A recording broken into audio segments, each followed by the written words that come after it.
আজি হাজো আৰক্ষী থানা কেম্পাছত আমাৰ নাৰায়ণা মেডিকেলৰ ডক্টৰৰ ষ্টাফৰ সহযোগত এটা হেল্থ কেম্প ইয়াত আয়োজিত হৈছিল, ফ্ৰী হেল্থ কেম্প। আৰু ইতিমধ্যে আমাৰ প্ৰায় 50জন আৰক্ষী কৰ্মী লগতে আমাৰ আৰক্ষী বাহিনীৰ সদস্য তেওঁলোকে হেল্থ চেকআপ অলৰেডি কৰিছে।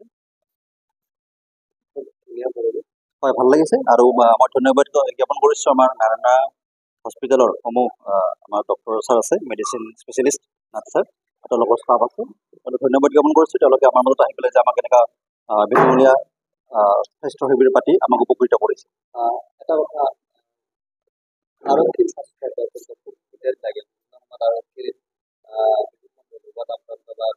খুব বেছি পেৰেণ্টছৰ কাৰণে বিভিন্ন পৰীক্ষা। আজি আপোনালোকৰ থানাৰ গোটেইখিনি আৰক্ষী খুব ভাল হেৰি পাইছে। হয়, আপোনালোকে জানে আমাৰ আৰক্ষীৰ যিটো ডিউটি 24/7 থাকে। আমি যিহেতু ফিল্ডত কাম কৰোঁ, আমি সদায় এক্টিভ থাকিব লাগে আৰু ফিটনেছৰ বহুত কথা থাকে।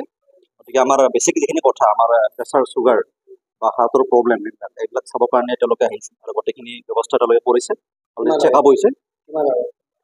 আমাৰ 40জন আছে সদস্য, গোটেই আমাৰ বিষয়া কৰ্মচাৰী মিলি তেওঁলোকৰ চেকআপ অলৰেডি হৈ গৈছে, চব ঠিকে ঠাকে আছে।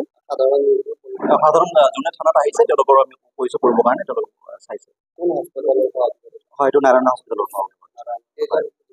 তেওঁলোক এজন চিকিৎসক আছে, বাকী আৰু ষ্টাফ আছে তেওঁলোকৰ 5জনীয়া টিম এটা আহিছে। ইয়াতে আছে হেৰি চুগাৰ, প্ৰেছাৰ আছে, ECG আছে, এইখিনি কৰা হৈছে। তেওঁলোকে বেছি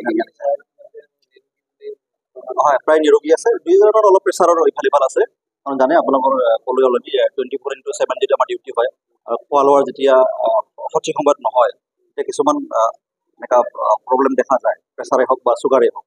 আৰু ক্ষেত্ৰত এইটো আজি টেষ্ট কৰাৰ কাৰণে আমাৰ একচুৱেলি বহুতে কি হয়, সময়ত চিকিৎসা কৰিব টাইম নাপায়। তো আজি ইয়াত অহাৰ কাৰণে আমাৰ কাৰণে সুবিধা হৈছে বস্তু মানে চিকিৎসা কৰিবৰ কাৰণে। আৰু চবে গম পালে নিজৰ লেভেলত যে কাৰ কিমান চুগাৰ প্ৰেছাৰ আছে, পৰৱৰ্তী তেওঁলোকে সেইটোৰ ওপৰত ভিত্তি কৰি বাকী কিবা প্ৰব্লেম আছে দেখাব পাৰিব।